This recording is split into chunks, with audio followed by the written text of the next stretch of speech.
How about instead of having the birthday party at like a play zone, just go to a sports bar? go to a sport nachos. Welcome to the Solid Verbal. And now, Dan and Ty. Dan Rubenstein News Flash. Uh-oh. It's already going to be week 3. Can you believe it? I can, because as the years go by, my body responds more slowly to staying up into the wee hours of Saturday night, Sunday morning, and Monday is when I fully recover. So I really have an acute sense of how much time I've put in late at night. So I love putting in the time, let's be clear. It's the most fun I have all week when we get to react to games on the fly at midnight Eastern time each Saturday night. But yeah, I'm like late stage Dave Winfield, just gutting out singles. Like when you watch Dave Winfield run for whoever he played for, like this is what the kids respond to, right? Dave Winfield references. A lot of Dave Winfield references. Football player, 2 sports star, right? Yep. Where you're just like, man, I know what his knees feel like just watching him stand. Forget running.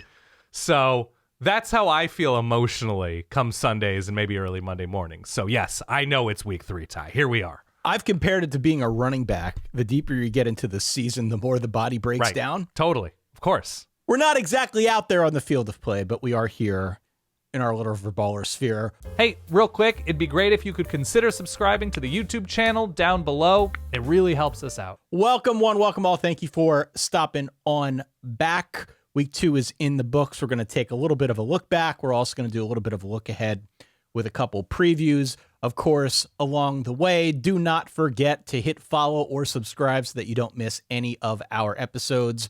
Of course, verballers.com is where you can go if you want these episodes, all of our episodes, a little bit early. No ads. You can play in the games. You can vote in the poll, which we're going to talk about here momentarily. Be part of the community at large. And of course, if nothing more, support what Dan and I do. Help us keep the lights on. It really does go a long way. We appreciate it. We have a lot of new people sign up over the last 3 weeks or so, Dan. Yes. So we're eternally grateful to all y'all out there who have chosen to support what Dan and I do. Just know that it really, truly does go a long way. With that being said, yeah, we're going to talk through some poll reactions, both to the AP and the Verballer poll that are out there. We're also going to bring back an old crowd favorite of a segment in just a little bit to talk through how we're feeling about a couple teams through 2 weeks of the season. We are going to do a more extended look ahead at week 3 because as we have teased now for the last couple weeks or so, week 3 is a biggin. Yeah. I cannot help you if you have plans. I had a very kind gentleman reach out to me and say, I've got my kid's birthday. What do I do? Listen, you can't skip it. You can't skip it, but we can help you work around that in some way, shape, or form by giving you an advanced look at the biggest games of the coming week. We will do that a little bit later. And of course, to close things out, I will give you a preview of the games that you get to pick this week in our Run the Board challenge. Oh, I like that. My advice, by the way, in that very specific scenario, you've heard of breakfast for dinner. How about breakfast for birthday, right? All right, everybody's over at 7 a.m. We're doing a pancake party like it's some sort of Boy Scout party, and we're going for it. We'll do M&M pancakes. We'll do a piñata at 7:30, and then everybody out. I think that's the move. Sounds like 3 to 5 is Eastern is when this party is going to go down. Okay. Well, that's a choice then. I was going to ask if the child is young enough to not remember the birthday. Mm-hmm. And so if maybe there are a few corners you can cut, knowing that it won't come back to bite you down the road, you won't be, giving this child any baggage that they carry with them. How about instead of having the birthday party at like a play zone or one of those type places, just go to a sports bar? Go to a sport, nachos, TVs, memories. Yeah, absolutely. Go to a sports bar. Well, welcome back, one and all. With all of that being said, we do have a new AP Top 25 out there that I wanted to get your reaction to because there are some interesting movers and shakers. By and large, what we see at the top is relatively static. We've got Ohio State still at 1, Penn State still at 2, LSU still all the way up at 3. But your Oregon Ducks, by virtue of their big victory, 69-3 over Oklahoma State, they moved up 2 spots. They jumped Miami who is now at number 5. Georgia dropped a little bit. They are now down to 6. Texas at 7. Notre Dame at 8. Illinois at 9. Florida State jumps 4 all the way up to number 10. Some of the other big movers in this poll, Oklahoma, as you might expect, they go up 5 spots all the way up to number 13. Tennessee, in advance of their big game against Georgia, up 7 spots to number 15. We've also got Utah, people starting to take notice of the Utes, up 5. Now they're into the top 20. Michigan still in the top 25. They drop 8. They were the, I guess, biggest delta, if you want to call it that. Good job. Looking at this poll. But I'm curious to get your reaction based on this top 10, on this top 20. We're starting to see some situations where teams are making themselves known, and the voters seem to be responding. Look, I can't say that like this is how every person should vote, but when I see polls early on in the season, I love a preseason poll. I love getting a sense, a snapshot of where people think teams are. Hear me out. Okay, but I'll give you the floor. We also have our own Verballer poll, which I can read the results of shortly, but continue. But I think if we are going to do something as dramatic as ranking teams based on no data, then once we have data, things should shift dramatically, right? Like, I think right now, USF should be a top 10 team. Like, what more can a team do but schedule violently impressively, right? Yeah. USF did that. They're playing Boise State. They're playing in-state Florida, and they have, in-state Miami coming up? Yeah, like, USF has that Pat Hill mentality. Any team, anywhere, anytime, whatever. So I love that for USF. They should be ranked higher than where they are. Like, I think there should be a collective admission of voters that, like, yeah, USF wasn't ranked, and now they are looking like one of the strongest teams in the sport based on the data we have. Okay? That if we're going to say Boise is a ranked-ish team, and we're going to say that Florida is a ranked team, then we have to be impressed by a team beating both of those teams, more so than they've earned thus far, or they seem to have earned thus far.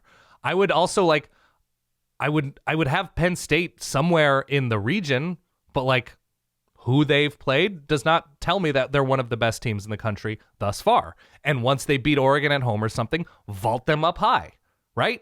I want to be impressed by teams based on who they play and how they've played. So, I'm okay with what LSU did on the road, having them this high. I'm okay with what Miami did to Notre Dame with having them this high. Having Notre Dame in the top 10 when they are 0-1 and have done nothing but lose a winnable game on the road to a quality team, Notre Dame should not be this high. Eventually they should be, but I want flexibility. I want this to be a limber poll, which not a pun intended there. Phrasing. But yeah, when I see Tennessee laid the lumber against Syracuse, that's awesome. They should be a little bit higher. What they did is more impressive to me than what Texas has done this season. Yeah, what has Texas done this season? It hasn't looked all that impressive, to be honest with you. But I'm with you. I am with you. I would also add Missouri into that conversation. Mizzou is now into the top 25.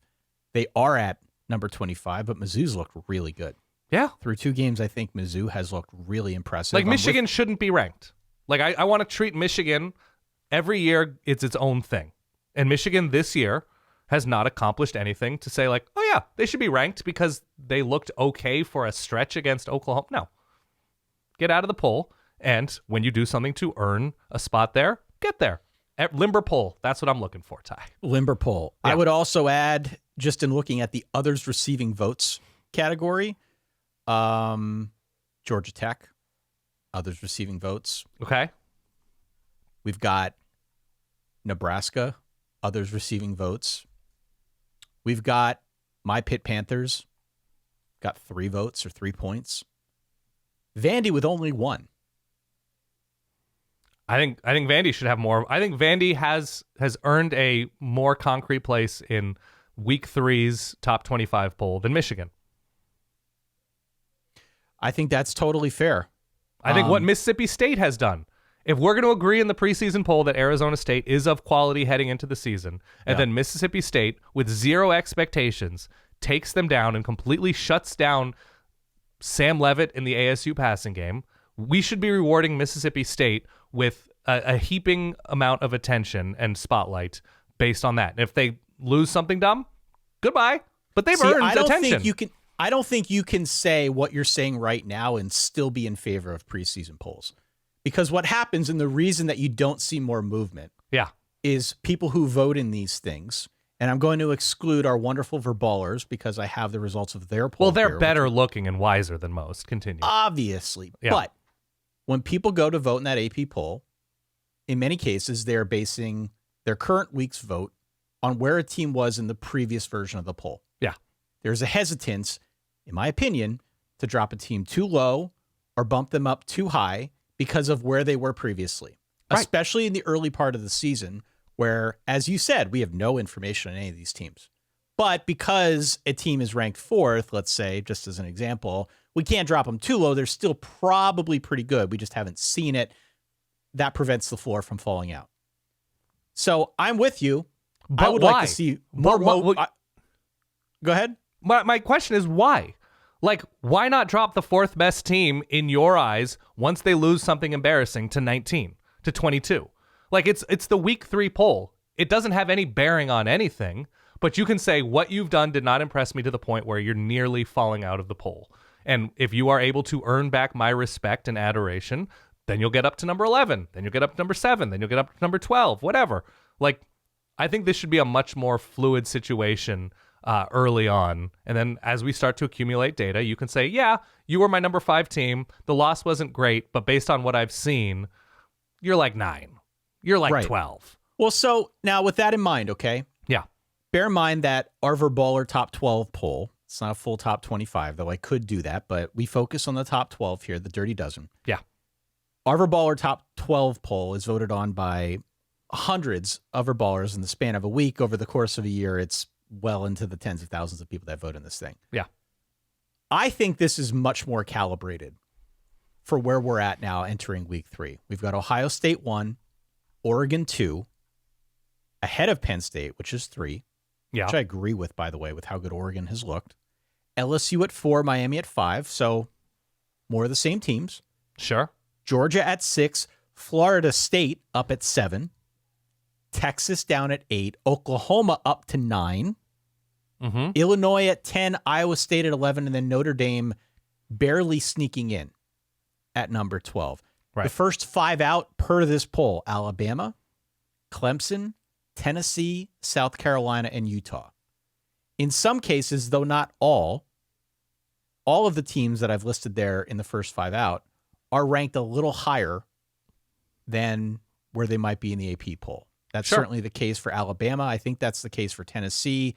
Definitely the case for Utah. South Carolina and Clemson both a little bit higher in their respective polls. But nonetheless, I think we did a good job, just as Verballerhood, putting these teams in order that makes a little bit more sense. Now, we can make some of the same points about this as we did the AP poll, but I agree with putting Oklahoma up at 9 with the way that they looked against Michigan.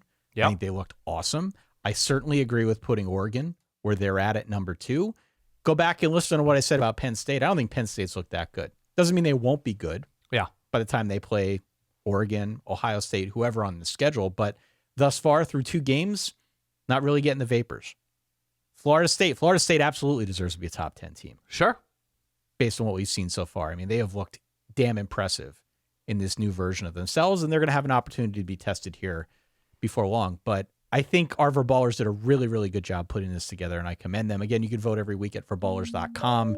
You sign up for the certified, the premium tier out there. You support what we do. You also get a vote in the poll, which drops very early every Sunday morning.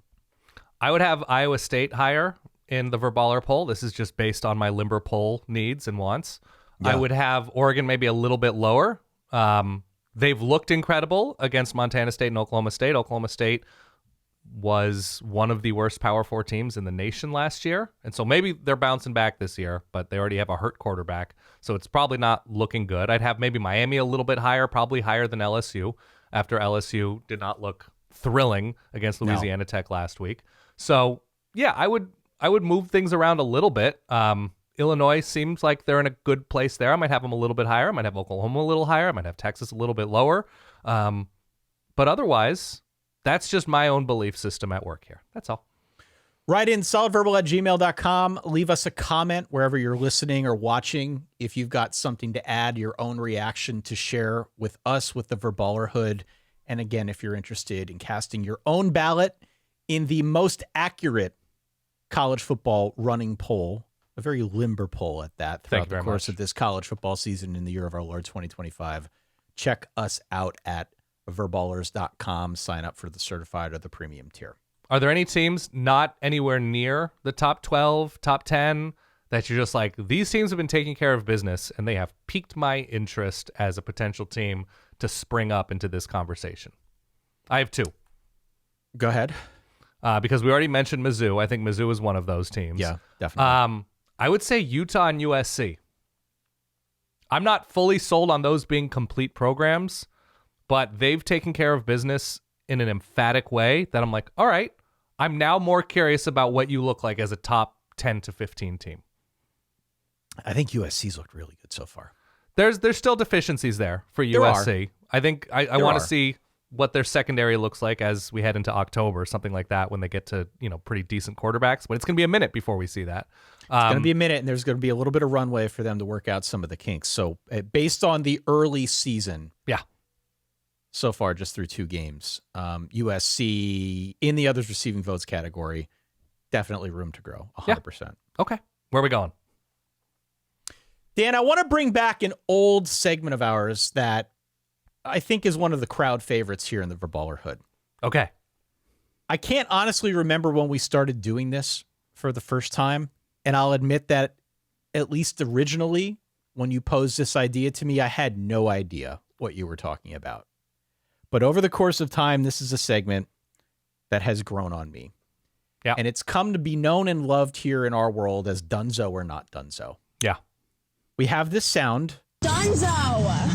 Of course. I need you to explain to the Verballerhood what that means, and also just to maybe emphasize the level of research that goes into this show. Sure.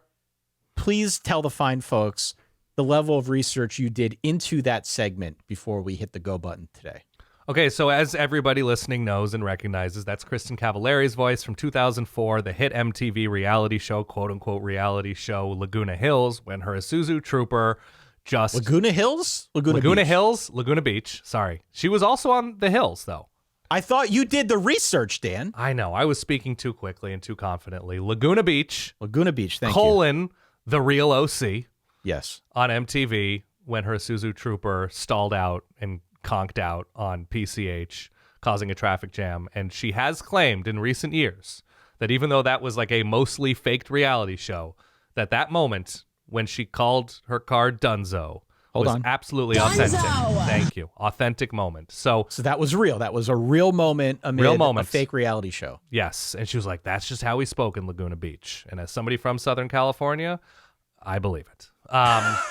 Okay. I know people that speak like that, and it is accurate. Okay, so we are figuring out if a team, after 2 weeks, is done as it relates to vague preseason expectations or program expectations, or if there's a lot of football left to be played, and we're going to extend grace because it was just their worst day or days and give them time to grow into something more beautiful. Why don't we start here where I think much of the conversation has been over the last 48 hours or so. Yeah. The Florida Gators. Florida loses at home 18-16 to USF. Clearly, that put a bit of a dent in some of the preseason hype surrounding Florida and what they could be, given the weapons that they brought in, given much of what they had returning. Where are we at with Florida? Dunzo, Not Dunzo, relative to your expectations? I'm calling my shot. I'm planting my flag. Dunzo. Whoa. Dunzo! Okay. Wow. Coming out hot. Okay, why? I don't think Florida is going to be as inefficient as they look like at times against USF. I don't feel like they're going to look as lost. You are allowed to look inefficient and lost in week 2 against a quality opponent. My problem is, if you are taking that sort of ability to be inefficient and lost, and the reality that you can look like that, into the rest of their schedule, and that you are unable to navigate close calls in a sensical way when you have Miami, when you have Texas and LSU this week, at A&M, Obviously neutral site against Georgia, at Ole Miss, Tennessee, and suddenly what we believe to be at least competent, quality Florida State. Why am I feeling like Florida State has a lot, Florida is not Dunzo? That, yes, they can look good against a lot of these teams, but they can also lose 28-27, 20-19, 24-23, blow a double-digit halftime lead. That there is something about anybody's confidence in this Florida team navigating this schedule that should be questioned. I am not Dunzo on Florida. Okay. Because this game against USF, for as ugly as it was an absolute clunker. And it reminded me a lot of the game that Notre Dame lost a year ago to NIU. But they didn't win their clunker. Well, right. But I'm saying, in thinking back to that experience from a year ago, I was on my couch yelling, do something. Right. Do something. Screaming it. The dogs were freaking out. Do something. Because it felt like they were stalled out. They were stuck in the mud. They couldn't get any momentum going. You had this question of urgency. Does anybody care about this game? There's a real chance that this was a look-ahead spot for Florida. Not that should excuse a performance like the one that we saw on Saturday, but we're going to talk in a little bit here about this big one coming up Saturday night against LSU. Right. So I think there's a chance that there was a little bit of a look-ahead at play there. I still think this team is way too talented to be written off. I will admit the schedule element that you brought up is wise to bring up. Right. And definitely something that I thought about when trying to work out my thoughts around the Gators this year, because they effectively lost the mulligan now. You got to look flawless the rest of the way. You could probably still lose another game in conference, but at some point, this USF loss could definitely be used against them. It didn't hurt Notre Dame as much because Notre Dame, when they lost to NIU, they went on this incredible tear the rest of the season, and I think they could show that they got better as the year went on. Florida now needs to do that, but against a infinitely more difficult schedule. I was going to say, Notre Dame was like, well, NIU didn't work out. Let's see what Purdue has in store. Exactly. Let's see what Stanford's up to. Yeah. It is not apples to apples by any stretch, but definitely had a little bit of a it reminded me a little bit of that circumstance from a year ago. So I'm not Dunzo yet on the Florida Gators. So not Dunzo means you think they can vaguely get to 8 wins still? I do. Yeah. Okay. Have fun. I do. Did you see them try to tackle? State. You see them try to tackle? Arizona State. Yeah. Dunzo, not Dunzo. Just lost to Mississippi State. All right. Arizona State, I'm looking at my bank. I have not Dunzo. Not Dunzo. Okay. Well. Not Dunzo. Okay. It was ugly against Mississippi State. Yes. Especially through the air, especially the missed assignments on defense, and just I didn't love the defensive play calling upon rewatch. They were just going for broke a lot. But against this schedule, which is not great, I would have liked to have seen, so they have Texas State, which you're just going to need to, win that game 45-38 or something. Like Texas State should be able to score on a lot of teams. Sure. They're going to be able to move the ball against Baylor, but the defense is going to have to play to a higher level against Baylor, especially on the road. I jotted down on my sheet here, Baylor, Utah, Iowa State, all on the road. Yeah. And all three might currently be better teams than ASU. So ASU deserves more of a benefit of the doubt than Florida because they won this conference last year with this head coach, with this starting quarterback, with a lot of the guys on this defense. I know you're going to mention Cam Scatterbo, but with the number one receiver, like they've earned something more than Florida has in the SEC for what ASU can do against the Big 12. They have a run of 5 straight games, ASU does, against quality, we believe, quality defenses. TCU, bye, at Utah, Texas Tech, Houston, at Iowa State. We think TCU's a quality defense? Yes. Okay. I think there are enough guys on that team. Quality does not mean great. Quality does not mean really good. Quality does not mean excellent. Quality means like, all right, there's some talent there. Everybody kind of has an idea of what they're going for, and the play calling is pretty good. Okay. I think that can be what TCU's defense is this year, and you couple that with what can be an explosive passing attack for TCU. That's a tough game. Yeah. I think. No, listen, it's a tough game totally separate from the defense. You're going to have to score 38 points to beat TCU. Yeah, right? maybe. They're going to score a ton of points against everybody they play. I'm just saying not Dunzo because we know there's enough good things about this program. Like This was still a program that built a team in not that much time to the point where they were inches away from beating Texas in the playoff. So Okay. I'm going to say not Dunzo based on benefit of the doubt, though the upcoming defenses / teams in general coming up have me Dunzo adjacent. I'm Dunzo. Dunzo. Wow. I'm out. Yeah, I'm out. Unlike Florida with their loss to USF, I think USF's a pretty good team. I don't think Mississippi State's that good at all. Better. They got to be better than a year ago, but still not great. And then you mentioned the schedule thing. I'm not going to go back over that. But again, the three that I pulled out, Baylor, Utah, Iowa State, all on the road. And I could probably make a pretty compelling case that all three are better teams right now. The thing that I think is most concerning, though, about ASU and why I'm ultimately Dunzo, Sam Leavitt has not looked good so far. I agree.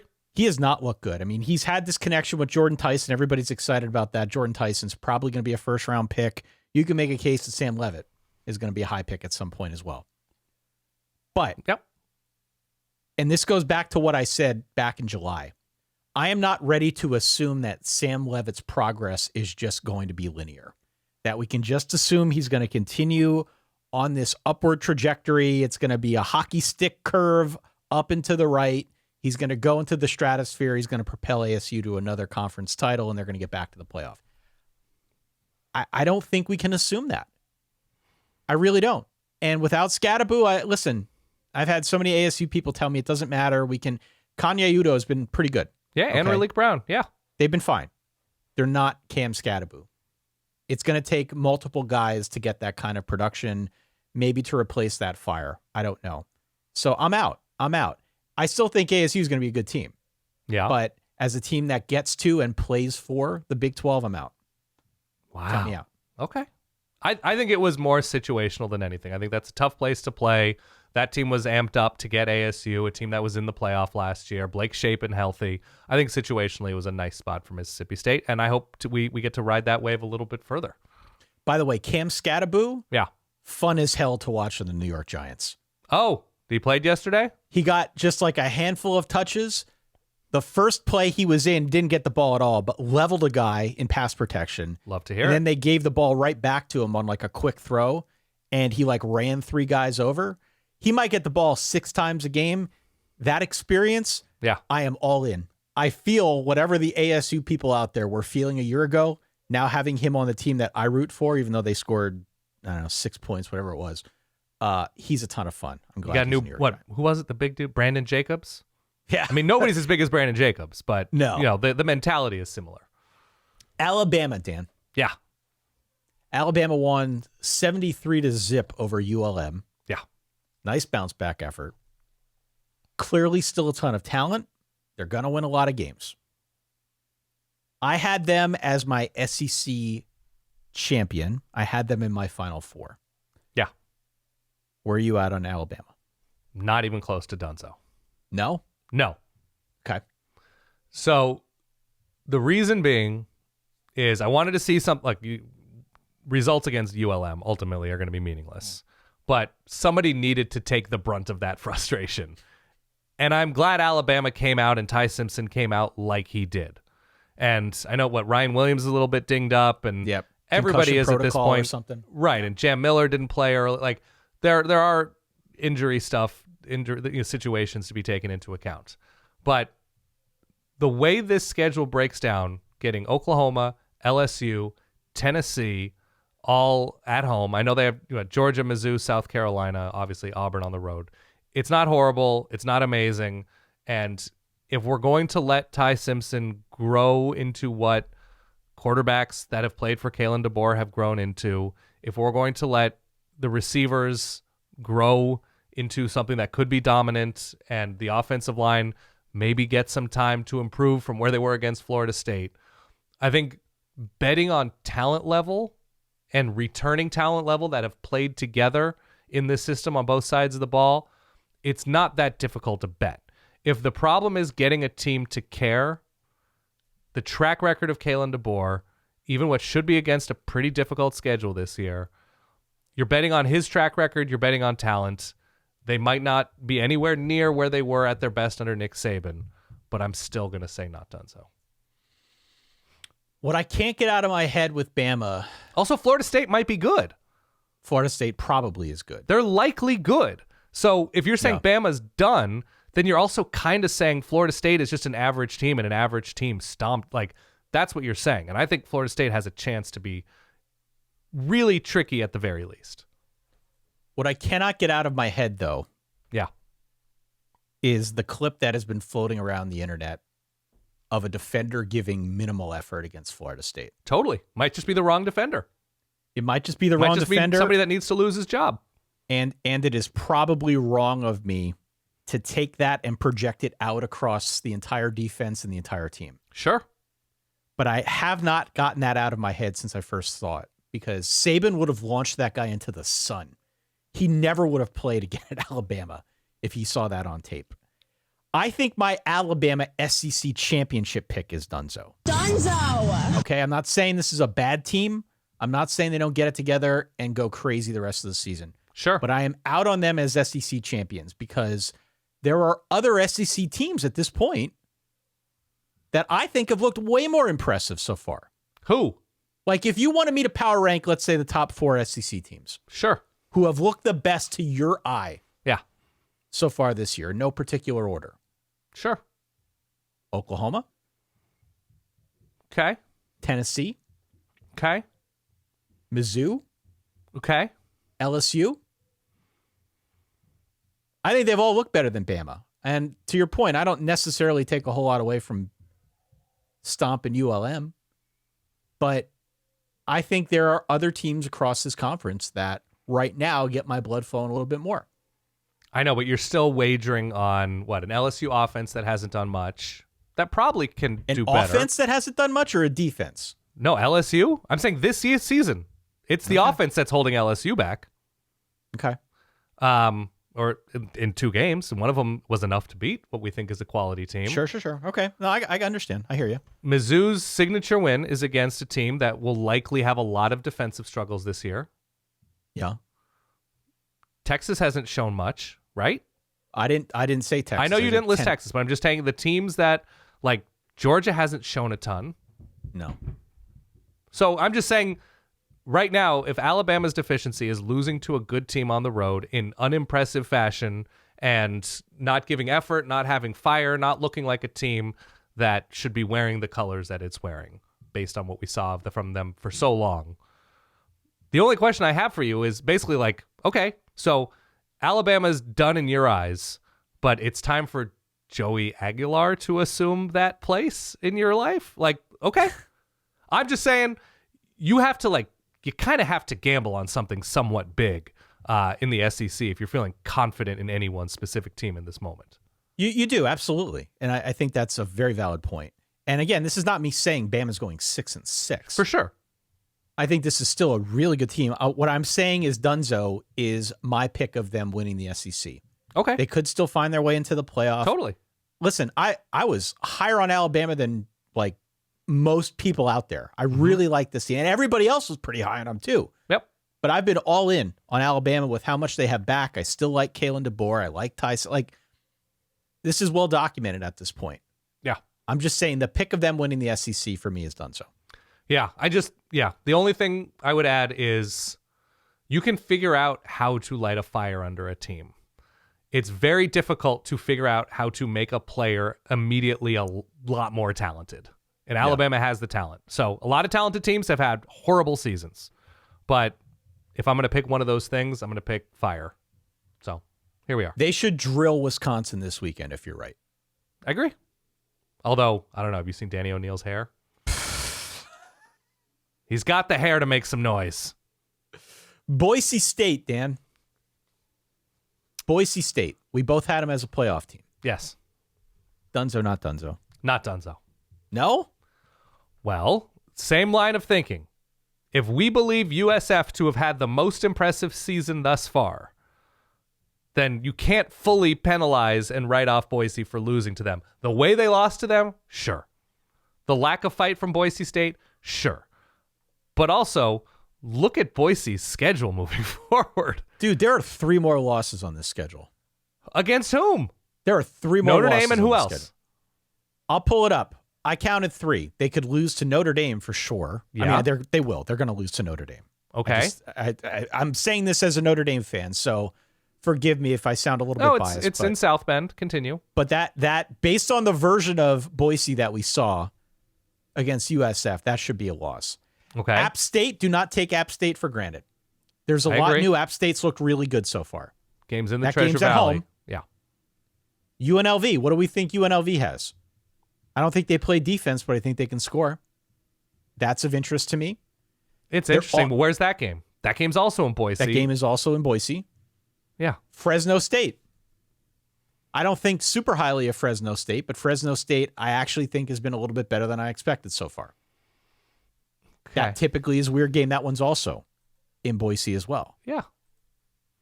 I'm just saying, I hear where you're coming from, but based on what we saw against USF, that was a mistake-prone effort. It seemed like it was all on Maddox Madsen. I'm out. I'm Dunzo. Dunzo. I don't know. I've got man. somebody else going to the playoff. I think not Boise, no problem, could go 9-3, 10-2. Kansas State. I have Kansas State as Dunzo. Dunzo. Agree or disagree? I think they're Dunzo. Dunzo. So, okay, track record, Chris Kleiman, a good thing. The way they've looked this year, with as much as they have returning, and I know Dylan Edwards is hurt, and that's a big deal. But I don't know. If you're a team that's supposed to be challenging for a conference crown, a running back going down early can't completely derail your season. With how long he's been there and the opportunities they've had to recruit and how many good running backs they've had in Manhattan, and it's so much more than just not having Dylan Edwards at this point. The way that they couldn't do much with the opportunities that they had on offense against Army, fresh off a Tarleton State win or loss to Tarleton State, based on the struggles that they had in Ireland and the struggles they had against North Dakota. Like, that very much should have been a, take out all of your Irish frustrations on this team at home that's playing on the FCS level. And North Dakota's not an especially good FCS team, to be clear. So I'm out on Kansas State at this point because they just haven't shown that fire. They haven't shown that explosion. They haven't shown that gear at all that they can get past poor performances. So what have we seen from Avery Johnson to make you think that Nothing. He can consistently be dependable and a reason that they're scoring 40 points? Nothing. We haven't seen it. You've seen plays where you're like, if he could do this way more often, that'd be super fun. But then you see flubbed handoffs and bad interceptions and just inconsistent performance where you're just like, if a team's identity is what their quarterback's identity is at the end of the day, then this seems like a 7-5 team. For what it's worth, I checked the SP Plus. Yeah. The SP Plus has Kansas State losing 6 of their next 9 games. Right. now. With no data, to be With no clear. data. With no data. And that's going to change 1,000 times over. So certainly do not take that as gospel by any stretch. But usually by now, 3 games into this thing, you start to see some progress. You hope to see some of the wrongs being righted. Right. Feeling like there is positive momentum. For a lot of teams across college football, that is what happens between your first and your second game, or in some cases between your second and your third. Right. But we're now 3 weeks into this thing for K-State, and each week has been pretty bad. So I'm with you on being Dunzo. I had K-State winning the conference, going to the playoff. I mean, I'm not going to go super duper crazy and say I'm not sure if they're making a bowl, but they're already down 3 games, and 7-5 is getting awfully big in the window. Yep. So I think relative to preseason expectations, for sure, I'm Dunzo on them. We've seen enough squares be removed from the poster of Rachel Phelps from the movie Yes. Major League. You're like, I'm not sure exactly what this Kansas State poster is going to look like, but I'm seeing some squares, and I can surmise what's behind the rest of those squares. That has me a little bit worried. Yeah, and when they pulled all the squares off, there was a caption next to Rachel Phelps that read, "You guys stink," and that might be where we're headed with K-State. That's true. Also, I just had to Google the last name. I knew it was Rachel. I didn't remember Phelps. So I did not have that in the old cerebellum at the ready.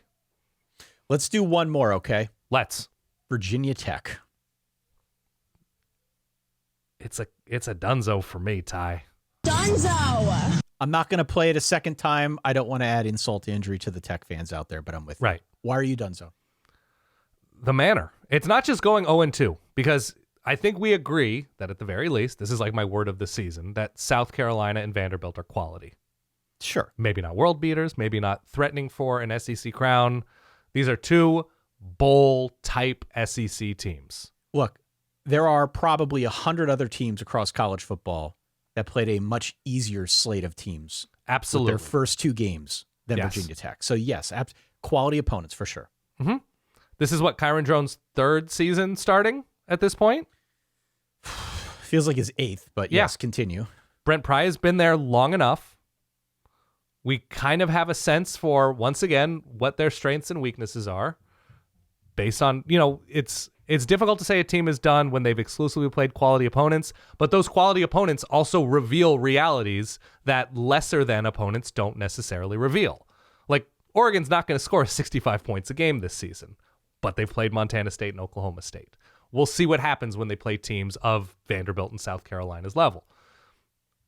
But giving up leads, not performing in the red zone, making boneheaded plays, having opportunities and not being able to take advantage, closing second halves like they've closed them, what is there to give you confidence that when they get into the meat of their schedule against comparable teams or teams that can do one specific thing really well on one side of the ball, what gives you confidence in Virginia Tech to say, oh yeah, they can figure that out on the fly? Not a lot for me. So they just got smoked in the second half against Vandy. Yeah. They got absolutely smoked. Yeah. And that to me was the big red flag. Yeah. If you're going down with a whimper in a very winnable game, and I know, like some people argued with me when I said that Vandy has, or Virginia Tech has a better roster than Vandy, or it's a very winnable game for Virginia Tech again.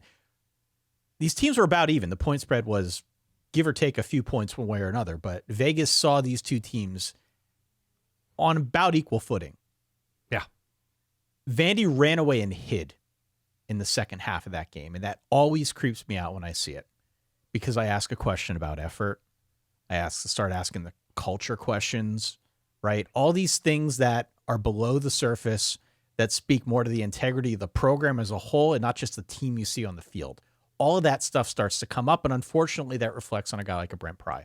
Sure. At this point in time, Brent Pry is done, man. This is a done deal where they're going to be looking elsewhere. Yeah. Unless they go on some improbable run, rip through the ACC. None of these were conference games, mind you. So I suppose there's still a chance. Unless they go on some improbable run and Kyron Drones or somebody else, right? Garrett Rangel or Pop Watson. They bring somebody else in at quarterback that gives them a little bit more fire. But short of that, totally done on Virginia Tech, totally donezo on Brent Pry. And I think it can't start soon enough looking for a new coach if things don't turn around soon, because this has just been a really, really awful way for them to open up their year. They basically need to beat Cal and Virginia to have any hope of getting to 5-7. To get to 8 wins at this point means ODU, Wofford, Wake Forest, Virginia, Cal, Louisville. I don't know how you even it's NC State on the road. Yeah. You got to really believe in something that hasn't been on the field thus far. I don't know, man. So we agree. We do agree. Write in, again, solidverbal@gmail.com. Let us know your thoughts on all of these teams. Dunzo, not Dunzo. Leave us a comment. Of course, we love to hear back from the Verballerhood as a whole. I will take this opportunity to remind people of Verballers.com for the final time here this episode, and then we'll move on. Yes. That's where you can go to support what Dan and I do. You get these episodes without the ads. You get all the bonus perks of bonus episodes early episodes. You can play in the game, which, again, I will discuss here momentarily. You can participate in our Discord. For ballers.com, sign up for a certified or premium tier if you want to help us keep the lights on. Agree. Dan, Ty, help. I need picks of the week. So we've been doing this the last couple weeks now, Mm-hmm. and I actually really like it. I really like it. Typically what we've done over the course of all these years of doing this show is we've crammed everything into that Thursday episode when we start previewing games. And when we do that, we leave ourselves a little bit short-sighted in that we're unable to maybe unpack some of the biggest games in the way that we would like. Yep. So by moving them a little bit earlier in the week, gives us a chance to do that and still gives us an opportunity on Thursdays to make sure that we cover all that college football has to offer.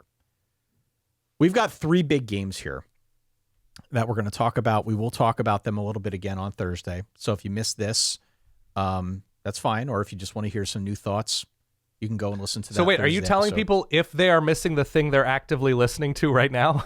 Listen, sometimes Just making sure. sometimes your throat, your voice gets out in front of your brain, and that was one of those instances, okay? I appreciate it. I was going to let it slide.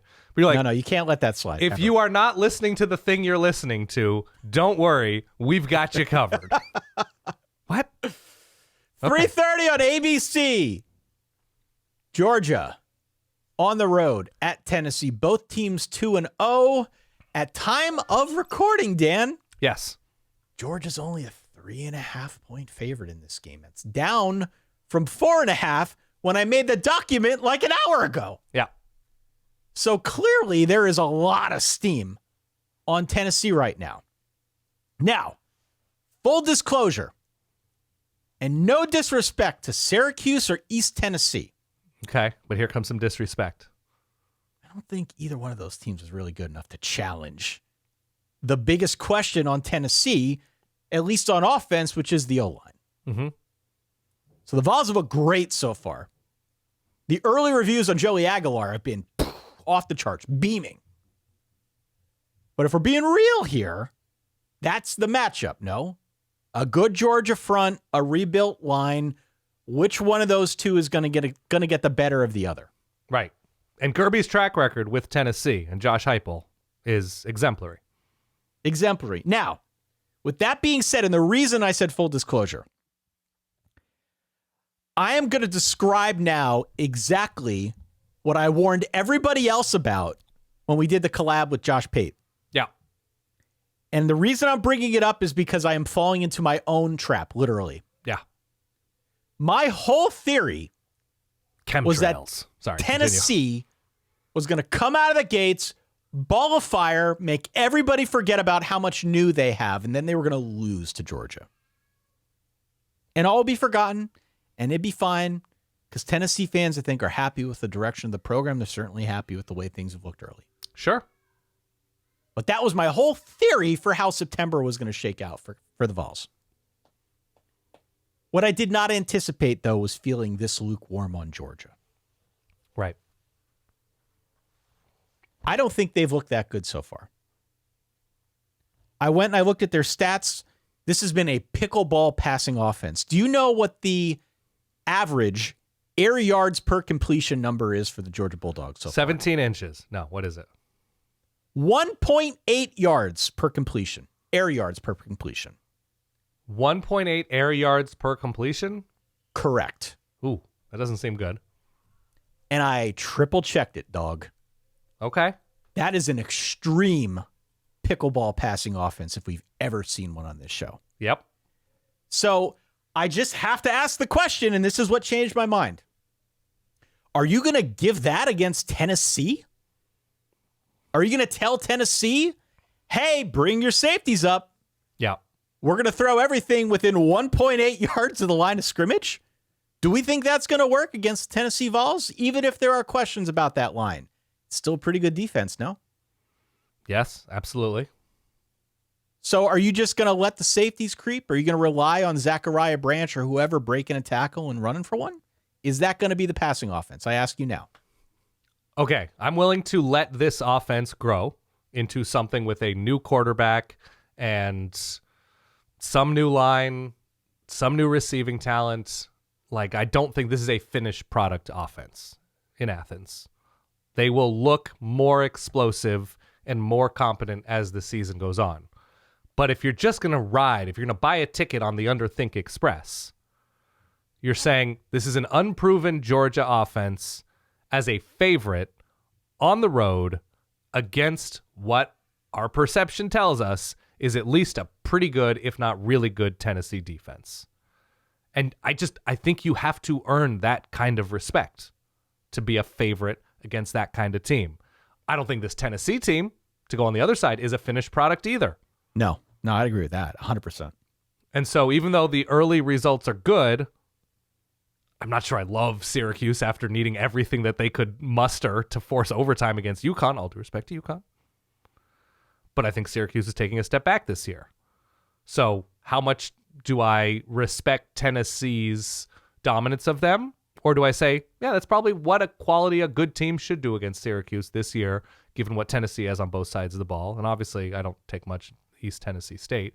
But Georgia not taking care of business this early, it's what, Marshall and Austin Peay. You mentioned the numbers. Well, you can just watch this game and know that this is like not a rhythmic offense in this moment. And so I think the best of whatever this Georgia team is can beat Tennessee. Week 3, it's not for me. I'm taking Tennessee here and the points happily. I just found myself asking many of the same questions about Georgia and its offense. Game's going to end at night, by the way. It's a 3:30 kick, right? Yep. So you're ending at 8 p.m. local? Yep. Oh. I found myself asking a lot of the same questions of the Georgia offense that I've been wondering about for over a year now with the Notre Dame offense. And that's not where I expected to be. Right. Now, could they change the game plan? Yeah, they could change the game plan. Could they grow into it? Yeah. Tennessee's going to be without their 2 starting corners, right? Jermod McCoy is still out. Yeah, of course. Working his way back from the ACL. Ricky Gibson's out for undisclosed reasons. So could that play a factor? Sure. But as I said at the beginning of this segment, we don't know anything for sure. It's impossible to know for sure. I think we've prefaced everything we've said on this episode with that, with that qualifier. But based on the limited sample size, Tennessee home dog of the week. I don't hate it. The Yaku's home dog of the week. Quite literally a good dog on the Tennessee sideline. Absolutely. Smoky, baby. Yeah. I got him winning outright, 31-24. I like my supposed top 10-ish teams to look like they can do things easily, even if it's early on in the season, but especially against teams that they should be able to find ease against. And it's just been too difficult for Georgia this early. So, yeah, Tennessee here. 1.8 air yards per completion. Yep. Crazy. Yep. 7:30 ABC.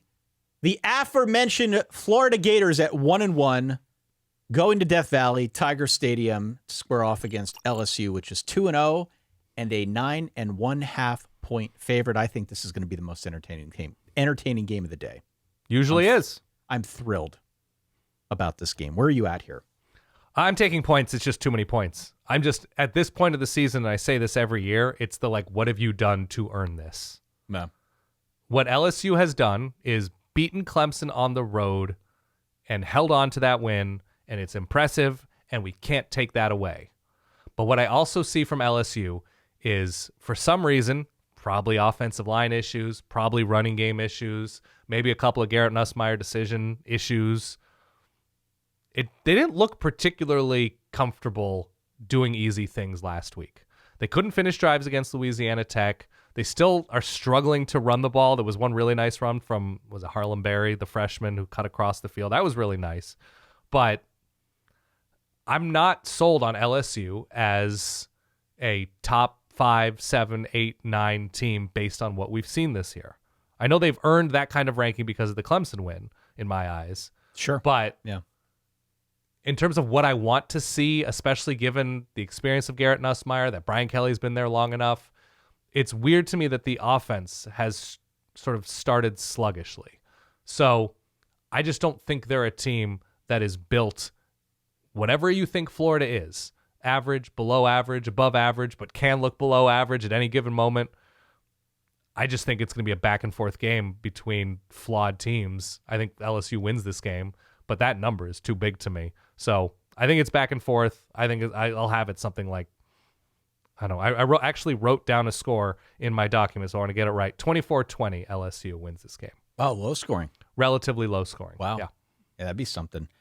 Look, time's going to tell if Florida was playing in a look-ahead spot a week ago against USF. I think what's most concerning, how they shot themselves in the foot. Yep. And specifically what I mentioned on the recap show about how it just, you watch that game, it felt like DJ Lagway was getting worse as the game went on. He seemed to like not have a great feel in the pocket. No. And when he did have time in the pocket, he was rushing things or was quick to pull the ball down and run. Like there was just, the poise didn't seem to be at a place where I thought it would be with him in a second year as a transcendent quarterback, whatever. And granted, look, USF could end up being a playoff team. Absolutely. That could end up being a good team, but still, I think if you teleport that version of Florida that we saw in week 2 and put it in Tiger Stadium at night against LSU, they probably lose by 24 points. Yeah. So I don't expect we're going to get that version of Florida. I think they'll be tuned up for this game. Agree. The pressure is now really on Billy Napier, really on Florida. Remember, the win total for Florida was 7.5. I'm assuming that was assuming a win over USF. So if you bet the over, they're definitely sitting up in your chair a little bit. Yep. I think the X factor here is going to be that LSU defense because it looked outstanding on the road against Clemson in week 1. And for me, that was like low key, maybe the biggest story of the weekend. Yeah. Because an offense this good most of the time with a defense that looked that good is probably playing for the SEC title. Sure. The question I have, though, is was the defense really that good, or was Clemson just kind of stumbling offensively out of the gate? Buddy, say what you will about Clemson, but they are likely better than Troy. That's my point, right? They are likely That's my point. better than Troy. Yeah. You can build a pretty strong case through 2 weeks of the season that Clemson isn't there yet offensively. So Right. pump the brakes a little bit. LSU looked good on defense. Kind of take that for what it is. But I'm going to fall somewhere in the middle. I'm tempering my excitement over the LSU defense because I'm not sure about Clemson. And looking forward now into this game, I think we're looking at a situation where one of these teams or both of these teams have to try and open it up a little bit more in order to win. I mean, they'd like to, but Garrett I think they'd Nussmeier like can to, but I also think- underthrow somebody. Yeah. I think the winner of this game is going to be whoever has the most chunk plays through the air. Okay. And I say that because I also looked at the numbers. Maybe I was just on another air yards kick, but for as much of a gunslinger as Garrett Nussmeier is branded, Mm-hmm. we haven't really seen LSU open it up either. No. Like we've seen him use Aaron Anderson out of the slot. Well, they've shorter tried stuff. to. They've tried to, but not do it successfully all the time. Yeah. There's been a lot of shorter stuff to Aaron Anderson to get him in space. He's very good in space.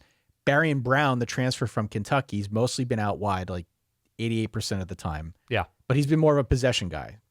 9 yards per reception, 9 air yards per reception, right? Catch it and drop, essentially, is what that amounts to. Florida's used Vernell Brown III as their burner, but Trey Wilson has like 3.8 ADOT, right? He's not really getting a whole lot with respect to deep attempts. J. Michael Sturdivant, only By the way, 4 define catches. A dot. Average depth of target. Okay. Thank you. So he's been out there catching balls.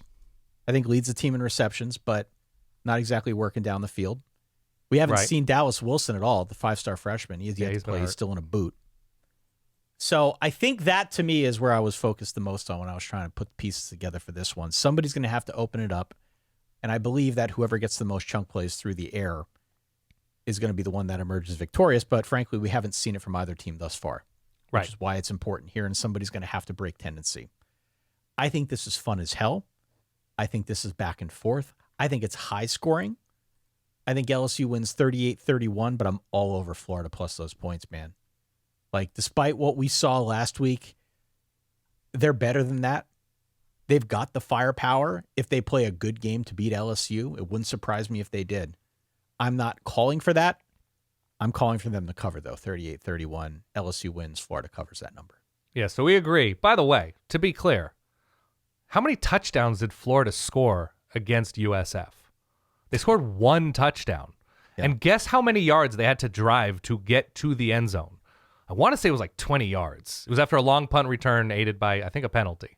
Yeah. So we're talking about now playing against, and all due respect to the Toddacity of the Todd Orlando defense at USF, LSU's got more talent. Oh, yeah. This game's at LSU. I know. It's not going to get easier necessarily.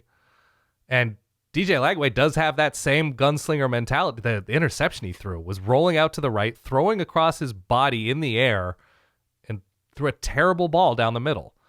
Just like, if you have the ability to do that, I'm worried about your ability to put up 350 at LSU in a winning effort. That's all. Final preview here. Yeah. 7:30 NBC. Texas A&M 2-0. Notre Dame 0-1. The Irish are a 6.5 point home favorite, Dan. Yeah. I have a lot to say. I'm sure. On this game. It is one team clearly that I know and love. It is another that I just found myself loving more than I expected in the preseason. Yeah. So I'm very torn on this matchup. If I'm being objective about it, I'm very torn. Ties and Brulia. Continue. On what goes down here. Why don't you lead us off? Where are you at Texas A&M on the road at Notre Dame? Okay, I like Notre Dame a lot here.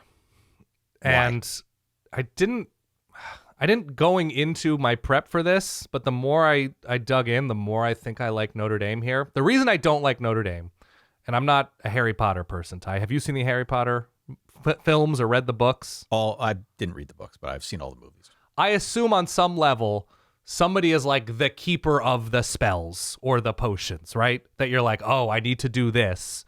So let me look up a good spell that'll get this done. That'll make a horse appear or will make lightning rain down from the sky. I think that's what they did, yeah. Yes. They made the horse appear, sure. Yes. I assume Mike Elko, in his brain, has a cast of spells at the ready for very specific situations and probably loves the idea of getting to game plan against an extremely green quarterback. Like, that is something that probably excites any quality defensive coordinator, that like, ooh, I get to do stuff. I get to play around with stunts and coverages and whatever to make this quarterback, who has played basically no games, see ghosts. Expelliarmus. Right. Whatever it is. Again, I assume at some point I will. I have small children. They're going to want to read and watch Harry Potter, and that's great. But that's what gives me pause about this. That CJ Carr, not a finished product. The Notre Dame passing attack has not been incredible these past couple years. Really? Downfield. I'm writing this down. Continue. Right. So Mike Elko, incredible defensive mind, who now has talent on that side of the ball, has more depth there, has options to make CJ Carr uncomfortable. That's what I like about Texas A&M, aside from the other quality things. But like, just in a more abstract way, that's what I enjoy. What I like about Notre Dame is game against Miami on the road was winnable. They're now coming home. They're coming off a bye week. They have different ways to win. I don't think Texas A&M's offense is anywhere near explosive enough through the air to scare Notre Dame into playing conservatively on defense. Notre Dame very famously likes to and has continued to play man defense. Texas A&M is bringing a bunch of 5'9", 5'11", 6-foot receivers to this Notre Dame secondary, which should have guys in this secondary, new guys, old guys, whatever, licking their chops. Because I don't think they're going to be pushed around by these receivers. I don't think these receivers, as quality as they are, again, that's my word of the season, Mario Craver, Casey Concepcion, Terry Bussey, take your pick. They're not out jumping. They're not winning a ton of 50-50 balls. So that means Texas A&M is going to need to get work done on the ground. That means Texas A&M is going to have to get work done in the red zone, on special teams, and do it all on the road against what should be a really good Notre Dame defense and a pretty patient Notre Dame offense. If they're going to lean on the run, lean on tight end, and I think they're going to get more out of receiver this year with Malachi Fields and Jaden Greathouse. CJ Carr will continue to get better. I just think it's a good spot for Notre Dame coming off a bye to win this game, not with ease, not with comfort, but I think confidence. So I have Notre Dame here. I'll put it down 27-17. I think they win this game by 10 points, and I think it's just a good matchup. Marcel Reed will play, little dinged up. Offensive line has been okay for Texas A&M thus far, but I think Texas A&M is more of a grower than a shower in early September. That's interesting. I mean, all the points you bring up are, I think, incredibly valid. The biggest matchup for me is what you mentioned at the very end, though, and it's that Texas A&M offensive line against Notre Dame's defensive front. Yeah. Notre Dame did get bullied a bit by Miami. Sure. In that, not the whole game, not even for 150 yards on the ground, but on some of those longer drives earlier in the game, I think Miami really set the tone by getting good push up front. Now, to Notre Dame's credit, they did get better as the game went on. By the time that game concluded, Miami wasn't doing much on offense at all. But Texas A&M is going to build the whole plane out of that mentality. And I think that's worrying. The outcome of this game, in my view, is directly related to how well A&M can run the football. Because their winning formula is not going to be 30 passing attempts with Marcel Reed. Right. And that's not his strength. The winning box score for A&M looks something like 192 yards on the ground, 17 passing attempts, probably, 38 minutes of possession. Right. That's what it looks like. I think we can probably agree on that, right? Yep. The other thing that I think about often now, since I've had 2 weeks to ruminate over this loss, is something that you have been saying for a couple of years now. I'm ready. Mike Denbrock. The Mike Denbrock experience has left a little bit to be desired, has it not? Not for LSU, but for Notre Dame. Yeah, a little bit. I mean, they went to the national championship last year. You can't be too critical. Well, no, but I haven't seen a great explanation for what they tried to do against Miami. You probably never will. And this feels like it's year 2 of, oh man, wait till he cranks this thing up. It's going to be... I think that was protecting CJ Carr in Miami to a certain extent. Get him one start under his belt and a bye week, and perhaps we see a little bit more. Never opened it up last year. It never happened. In spots, yes. But overall philosophy of this offense was very pickleball last year. Sure. And maybe Mike Denbrock is a good coordinator. Maybe he's just a coordinator who lucked into Jaden Daniels. Okay. Those guys tend to make everybody look good. You win a Heisman Trophy. But Malik Neighbors, Brian Thomas. Yeah, it was ridiculous. Yeah, that helps, you know? Yeah. So this is not like, I like the hire. I still like the hire. And I still think clearly there's nowhere to go but up. CJ Carr, this is an offense with a lot of potential. But the game plan left me a little bit worried. That matchup makes me a little bit worried. I do think the version of Notre Dame that we saw in the second half against Miami is going to be more what we get the rest of the way. I think CJ Carr, all things considered, looked really good in his first start. They've now had multiple weeks to lick their wounds to prep for this one. There needs to be more emphasis on the running game, separate from what you had to say about Jeremiah Love, which is accurate. They need to emphasize that a little bit more. Sure. I don't know what they were trying in week 1, but let's get back to basics. Let's run the football with the 2 backs that we know are pretty good, if nothing more. Yep. And then let's see if off of that we can find a way to stretch the field now that you have a quarterback who you're probably more confident in being the guy. I think he can handle it. Okay. There is part of me that believes that you need to bring something downfield to beat a team and a defense like Notre Dame's. Yeah, and likewise. I think that works both ways. I think Notre Dame wins at home. It's at night, but I'm all over the points. Yeah, I'm giving them. Give me all of them. I've got it 27-24. Notre Dame wins, A&M covers. I think it's tight. Here are some other games real quick, just so that you can plan accordingly. couple games at noon, a couple in the afternoon, a couple at night. Let's Other do it. big ones earlier in the day. We're not doing picks here. Just rattling these off. Clemson at Georgia Tech. That Spicy. line is 4. That's at noon. Very Wisconsin spicy. at Bama. It's about a 3-touchdown line in favor of Bama. Your Oregon Ducks on the road at Northwestern. Big Noon is going to be there at the Portable Stadium. More importantly, Are Gus and Klatt going to be there at the Portable Stadium calling this I game? believe so. Yeah, More importantly, I'm there. Dan's there. Yeah. 4:30, we've got USF at Miami. As somebody pointed out on social media, probably the biggest game C-Dub has ever covered. They didn't know it when they got it, but USF at job. Miami is now a very important game. Miami favored by 17. USC traveling across most of the country to play Purdue. Iowa State traveling down to Arkansas State, a school that can score points. Didn't last week against Arkansas. No, sir. And then Louisiana at Missouri. Missouri, a heavy favorite there. Letdown spot, Yeah. but they'll likely be fine. And then 5 big ones in the nightcap, other than the 2 we mentioned. Vandy at South Carolina is crazy interesting. to Can't me. wait. That'll be incredible. Duke at Tulane, the Darian Mensa Bowl. Tulane actually favored by 3 at home. That's interesting. Arkansas on the road at Ole Miss. Ole Miss Ooh. favored by 9. That's a tasty matchup. Love it.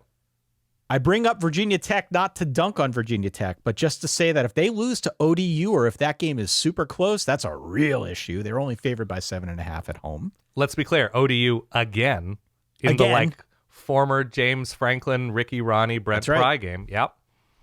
We've also got App State on the road at Southern Miss, which figures to be a tight matchup. There are Thursday and Friday games as well. NC State minus a touchdown on the road at Wake on Thursday. And then we've got Colorado at Houston. Houston a 4-point favorite on Friday. And then K-State at Arizona. Care to guess the point spread in this one, Dan, on Friday night? It's in Tucson. It's in Tucson. Arizona by 1.5. That is a straight-up pick-em, my friend. Whoa. Arizona quietly competent, which I've been called worse in my life. Again, for the final time, write in solidverbal@gmail.com. Let us know your thoughts on these games. Leave a comment wherever you can. Give us your thoughts on all of this action. We will do a much more expansive preview Yes. on the Thursday episode when that rolls around. But for now, at least a little bit of taste as for what's to come. Love a taste. Don't forget to tune in to the next episode where, again, we're going to go into much more detail about the overall slate in week 3. Make sure you hit follow or subscribe if you made it this far. Make sure you check out forballers.com, Dan. As I said, you get all sorts of bonus perks. Our game is up and running. I thought maybe I could talk through what the games are this week that people are going to have an opportunity to pick. Would love that. All of the ones that we just mentioned. All of them. In addition, Pitt at West Virginia. In addition, Minnesota at Cal. Ooh. In addition, some of these other matchups like the Vandy, South Carolina, Louisiana, Missouri, App State, Southern Miss. In total, you've got 12 games. Again, most of the other ones have been mentioned, but go and check them out at verballers.com. Sign up for any certified or premium tier. We just gave away a $150 Roback gift card. Damn. We will give away another fun prize to the winner. And of course, if you come in the top 5 at the end of the season, you get to be on our board of trustees. No brainer. No brainer. Dan Rubenstein, good episode today. Agree. Keep healing up that voice. Keep I'm healing trying. up that cough. Maybe by the time Thursday rolls around, it'll be perfect health. I'm targeting week 7 here. For that guy over there, my good friend Dan Rubenstein, for myself, Ty, over here in Eastern PA. Thanks again for downloading, for listening, for supporting what we do. We'll catch you all on Thursday. In the meantime, stay solid. Peace.